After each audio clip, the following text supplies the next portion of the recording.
Hey Arrowheads, welcome back to Queen Consolidated, a Southgate Media Group podcast dedicated to all things related to Arrow over on the CW. I am Phil, and joining me as always is Lilith. Hey guys, don't you just love when Phil does the intro? I know I do. They're probably just like, he's a little Hellfire wannabe. Nah, you're great, Phil. And you know what else is great? This issue of What? Quiver we're about to talk about. We're at part 4, and it is called Membership Has Its Privileges. Ooh, what could that be about? Membership in what? Ooh. Exactly. So again, of course, Kevin Smith and Bill Hester, main people. Shout out to Andy Parks and Guy Major for inks and coloring, and Sean Cano for lettering, because I know those people don't get enough credit, so I just like to shout them out as well. Let's see. We have Mia Dearden, Stanley Dover, the elder, then the other Stanley Dover that's lurking in the behind the scenes.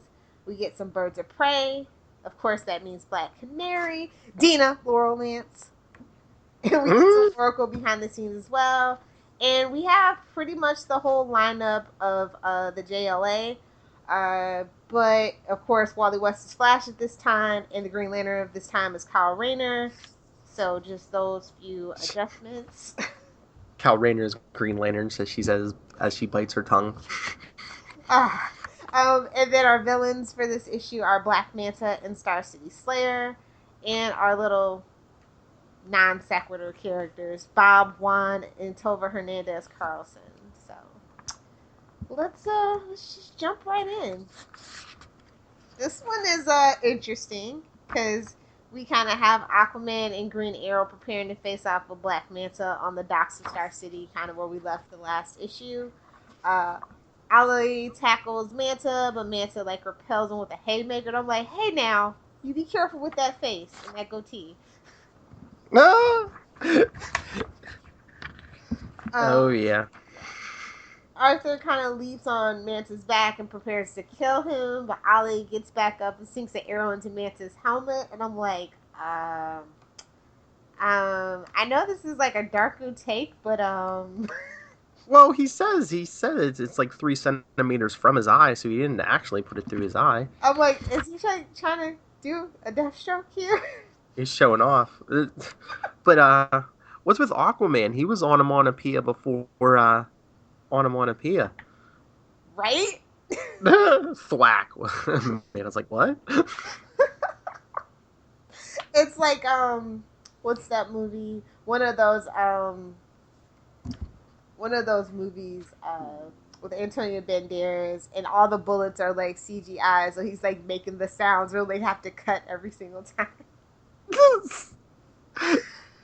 Because like you didn't even have the weapon; they even CGI'd the weapon in. He's had that shootout. I can't think of it right now, but it was really funny. I remember reading the interview for that, and every time I think of onomatopoeia, for some reason, I think of that little story. But I'm just like, okay, did Kevin Smith write that in this issue? And then was like, wait a minute, I need more onomatopoeia. I can make a villain.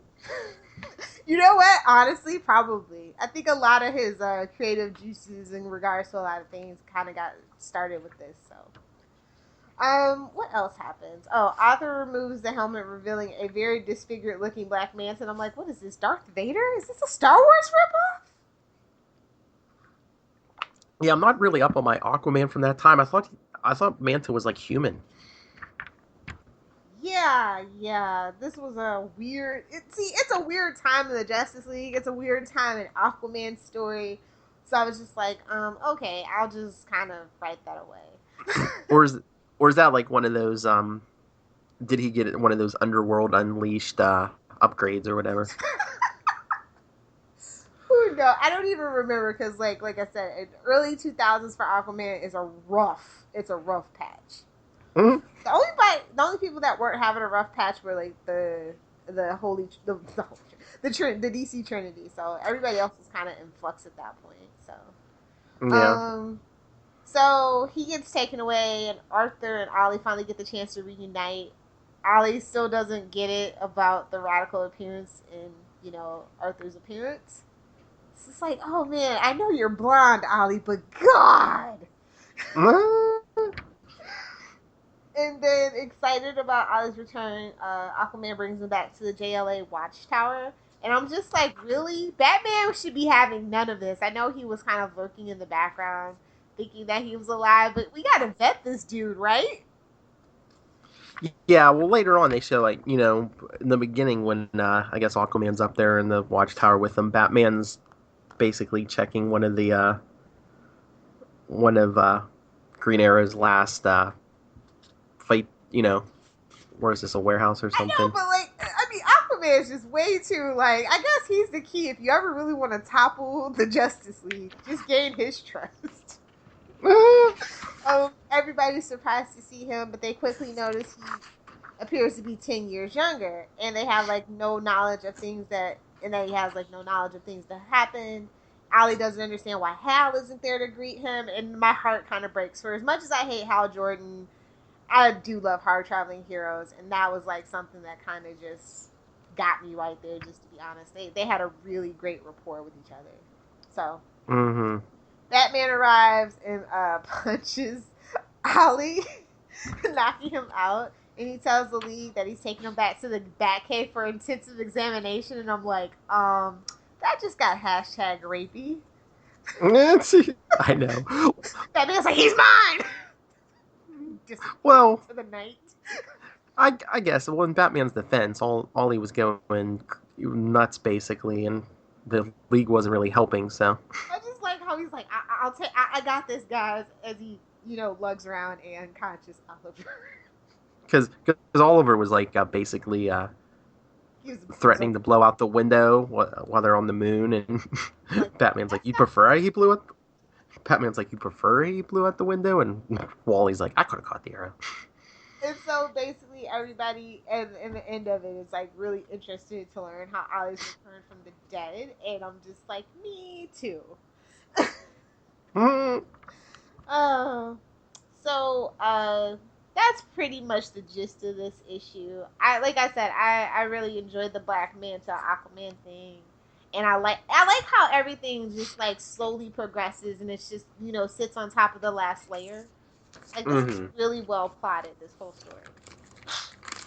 So sometimes, like, the beginning is a little slow, but like I said, it really like helps you reintroduce, get used to things. So. Oh yeah, they kind of just threw him back into the DC universe here. Yeah. And I like how everybody's like, what's going on here? Try to put the pieces together. So I have some trivia for this one. Mia's favorite television show is called Power Poops. Obviously, she meant Powerpuff Girls. And then Ollie makes some 2 random Star Trek references. When he's looking at the lunar landscape, he remarks, "Space, the final frontier."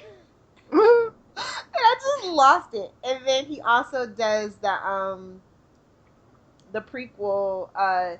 What's the one? Ollie's complaining about the teleportation. He's like, man wasn't meant to have his body blasted all over the cosmos. And I'm like, you're quoting Bones! No! Nobody quotes Bones. No. Wait, no one quotes Bones. Everyone does it. You know, that "damn it, Jim, I'm a doctor" and all that. Nobody in my family quotes Bones. I'm sorry. Original Star Trek is a mess.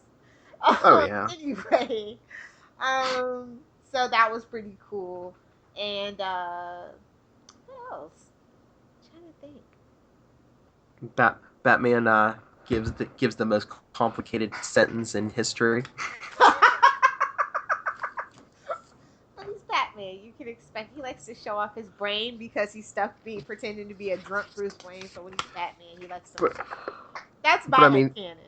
He figured out Ollie was back before he even saw him, because, you know, it's just the whole scene of the crime. He's like, you know, the angle of his shot is, you know, it's wrong for Connor, and.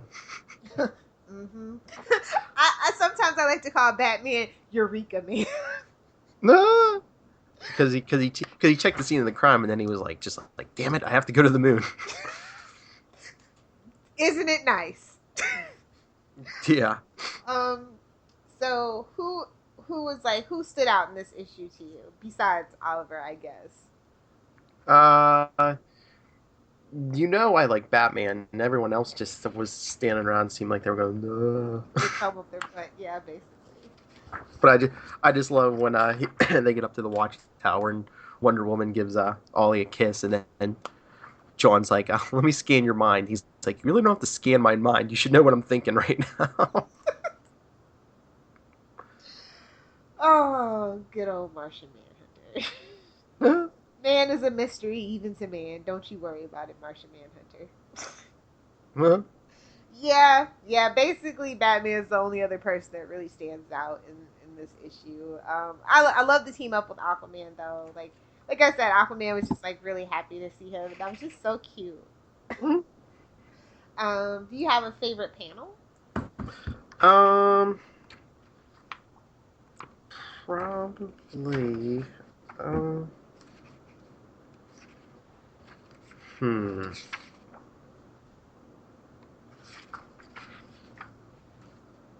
See, I should have thought of this beforehand. I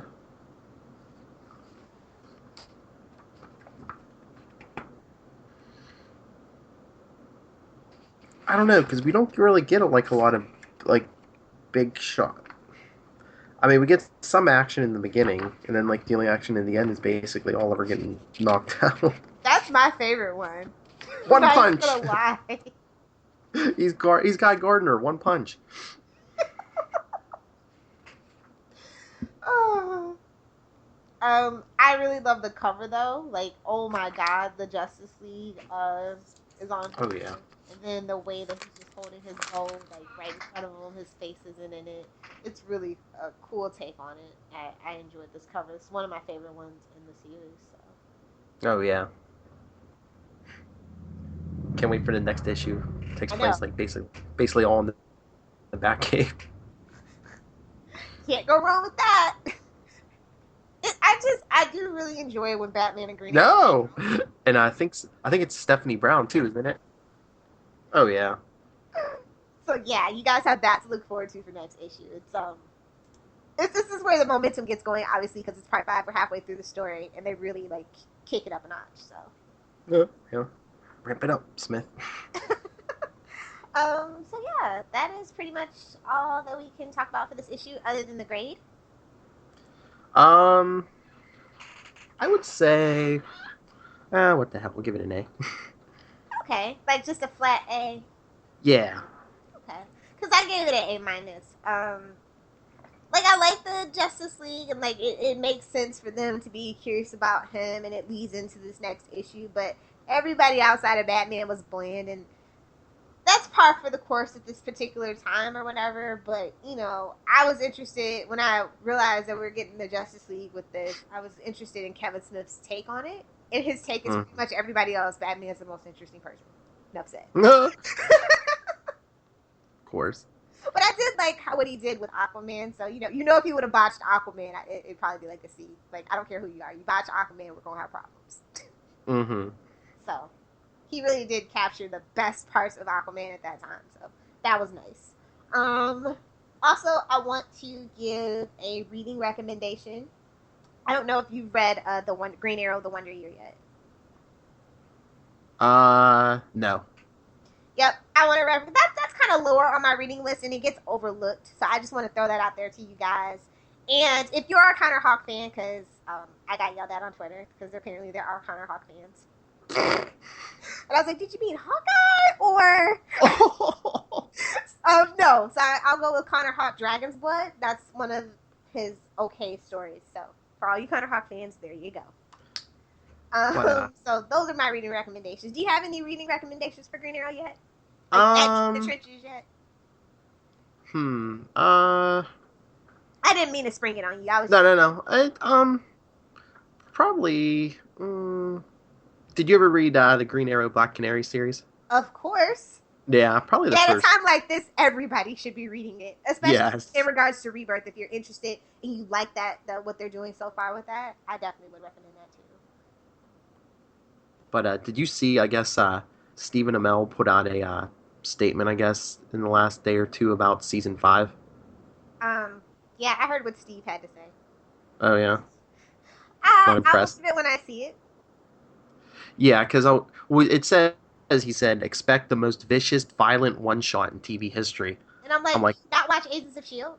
or The Walking Dead. Well, no, The Walking Dead doesn't count because that's cable. Okay, yeah, he did say Because network. so he didn't have to include Daredevil because they'll never top that one shot. Yeah, Even the yeah, Punisher one in season 2 didn't top what they did originally. So yeah. But what about Gotham? Gotham can be pretty brutal sometimes. what about Gotham? Now the writing is improved, but they don't have like stunt choreography or anything like But that at all. I'm just saying the violence. So you think because he said it. He said one particular fight scene has the opportunity for us to have the most vicious, violent one shot in the history of network television. I mean, yeah, I mean, but then I keep thinking about Hannibal, that fight from the end of season 2 with Lawrence Fishburne and freaking Mads Mikkelsen. Like he stabs him and lets his entrails come out. So I'm just like, I mean, it's about Hannibal. He eats people. Like, come on. Like I said, I believe it when I see it. But there's some interesting things that are coming out. And I just feel like, as a part of the Reddit subreddit for Arrow, like, I really feel like they were like, they took an idea. They're like, let's make it more like Daredevil, since they like Daredevil so much. Yeah, and did you see that he? I guess they said he hinted someone that we haven't seen in 2 full seasons will be appearing. It's either like Moira or Walter or Anatoly Kanayev, aka BG, KGB Beast, because they killed him off in Batman versus Superman. So now they can finally go to Russia. So I'm thinking that's who it is. Okay, I was gonna.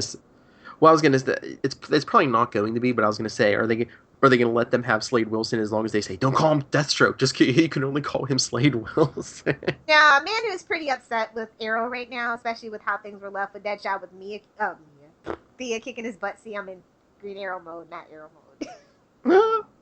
But yeah, I mean, we're gonna eventually do a roundup with everything we know about season 5, but it'll be like after Comic-Con, and then we'll do another update right like at the end of September. Yeah. Because I mean, they just kind of shot the first one, and it's kind of weird that they started. I feel like they started a little earlier than usual because he only had like 23 days to like, because he's doing it with his shirt off and stuff. This fight specifically, when I was going through his Facebook and stuff. Hmm. So, and you know, he hasn't really been wanting to take his shirt off because it takes a tremendous amount of like focus to be that ripped and look that good for TV. Oh yeah. That's why we kind of not had the shirtless workout scenes like we used to. He feels like he's earned not to have to do that, but I really feel like, well, we messed up last season, so we got to give them what they want. We got the salmon ladder. Oh jeez. Let's give them the workout scene. So, you know, I appreciate it, but, you know, I just want them to put the effort into telling a good, solid, cohesive, sensical story, and I will be happy. More like season 1 and 2, less like season 3 and 4. Yes. That's all I want for season 5. I think they're kind of hinting around that that's what they're going to try to do. And we've got a Black Canary monument coming, apparently. I'm salty. Really? I'm going to be salty about that. I'm like, I hope somebody just blows it up. She gonna don't pander to me. Is it going to be in the middle of the park, and is she going to be holding an eagle in her hand or something? Pretty bird. Like the Superman after he died. Come on, Black Siren from the Flash. That's all I'm saying. That's the only way they're going to make it up to me. That's it. You're going to have so much fun for season 5, Phil, podcasting with me about Arrow. Just Oh, yeah. So, we're also going to be talking about Green Arrow Rebirth once we're done with Quiver. They'll have probably like, 4 or 5 in the can by the time we're done with Quiver. Yeah. So, I'm excited about that, too. So, you guys should be looking forward to that as well. Be sure to check the Facebook page every couple of days for new news as I remember to update it. Of course, facebook.com/Queen Consolidated. And speaking of all the shameless plugs and whatnot, let's do some of those. Do you remember the show stuff, or should I do it? No, I have it right here. Okay. And I already did Facebook, so you don't have to. Okay. Yeah, you got the Facebook. Our Twitter is @QC_SMGpod, and the email is queen.consolidated@gmail.com. So yeah, as for me, you guys can find me on Twitter @LilithHellfire. If you're on Tumblr, it's lilithhellfire.tumblr.com, and you can always check out my website, lilithhellfire.com. Comic-Con is coming up, so, you know, you might want to check out the blog then. And I do a couple other podcasts, as you guys may know. I do Flashpoint with Kelly DiMarzio, soon to be something else. What? No, Kelly DiMarzio, soon to be something else. Oh, yes. So, what else do I do? I do Channel 52, which is a podcast dedicated to all DC Nation news stuff, and also usually do some stuff with Phil where we review the animated stuff that comes out. So be sure to check those two things out if you're interested. And Phil? Uh, well, you can always discuss any DC or Marvel things with me. My email is nightwingpdp@gmail.com. Twitter is @nightwingpdp. Um, and I'm always pushing the podcast, but I'm thinking I need to get the blogs out there more. I write a Marvel blog, True Believers, and then Legends of DC, just like the name of this feed. But the last entry I put up was people who are listening to this might be interested. I'm like, okay, Flashpoint's coming because they've confirmed it. Well, Grant What would the confirmed CW universe? What? Andrew got mad. Well, Greg got mad. Well, no, didn't Grant say, I can't tell you the title of the first episode, and didn't Greg say, oh no, I don't care, tell them. After it was kind of like a retraction, but it was funny and cute. I liked it. So the last blog I wrote for Legends of DC was like some theories I have on what the CW universe could look like under Flashpoint. I'm so pumped for it. I'm so pumped for the 4-way crossover, introducing Supergirl into our lovely family. Because she was already kind of like a distant like relative. Now she's like the quirky cousin. Yeah, but do you think, Flash and Arrow are premiering a week before the other two, so do you think they're both going to be like in the thick of the Flashpoint universe, and then they're going to like next week bring in Supergirl and Legends of Tomorrow to like kind of fix everything? See, that's the thing about the 4-way crossover that I'm worried about. I think it starts a little like at episode maybe 4 or something, maybe. Mm-hmm. So we're gonna have a month of like Flashpoint. We'll see. I'm really interested to see what they could do because we haven't had like crossovers like this on back when it was the WB, Buffy and Angel before they got separated. So we really that was a cool thing when Flash came into the Arrowverse, is that we got the crossovers, and now we have Legends, and now we got Supergirl, so we can just go bigger, better, in practically a whole week of just, you know what I mean? Yeah. Well, hopefully the whole Flashpoint thing, either during or after it gets reset, that's what brings Supergirl to the same Earth as the rest of them. Yeah, that's what I was thinking. Essentially, because Supergirl gets Superman for the first 2 episodes, and it's like redundant. So I think if we like bring her into our world, we don't have to worry about that Superman thing. I think that's the only reason why they're really doing it. Mm-hmm. That'd be unfortunate because I really like the guy that they cast to play Superman, Tyler Hoechlin from Teen Wolf. You guys know we have a Teen Wolf podcast that Dawn and I host called Welcome to Beacon Hills. Another shameless plug, sorry, I can't help it. So yeah, I was really excited about that. So I will be bummed, but I would totally understand that they have to do what they have to do because I like Kara standing on her own in her red boots. You know what I mean? Yeah. So Superman's just going to be in the first few episodes? Yeah, just the first 2. I think if it's a good response, though, that they'll... Like, that's what I'm saying. I don't know how Flashpoint is going to bring Supergirl into, like, our Arrowverse proper without having that whole Superman conundrum. You know what I mean? Well, I just wonder maybe if, maybe Flashpoint is going to bring Supergirl and, like, her whole, supporting cast onto this Earth, but Superman somehow doesn't get brought over. So, like, when Kara gets here, she's the Kryptonian, in this world. I hope so. That's my hope. But then again, like I said, I really like the guy, so... Maybe we can cross over to that Earth or something occasionally if he responds well. Because, if something does well, they will figure it out. Oh! Yeah. And I want to remind you guys to check out SouthgateMediaGroup.com if you want to see our full list of 90-plus podcasts. And always growing, honestly. You can also find the blogs to read on there and easy way to donate to help keep this podcast network going. You can also subscribe, rate, and review all our episodes if you like over on your favorite podcatcher of choice. We are on Lisbon.com, SoundCloud, what else? iTunes, of course, and now we're on the Google Music store under podcasts. So, what's up, Android people? Hook us up. So yeah, rate, review, and tell all your friends. Yes, please do. And remember to download the episodes because streaming still doesn't count. So I think that's pretty much it. If you want to take us out of here, Phil. Okay. If you can get Kelly's voice out of your head. Should I don't usually say You want me to do the first part? Okay. yeah. So it is a long 5 months of a hellacious hiatus, but you don't have to be bored because we got you covered with Quiver and some other cool, fun stuff coming up. But until next week. Queen Consolidated signing off.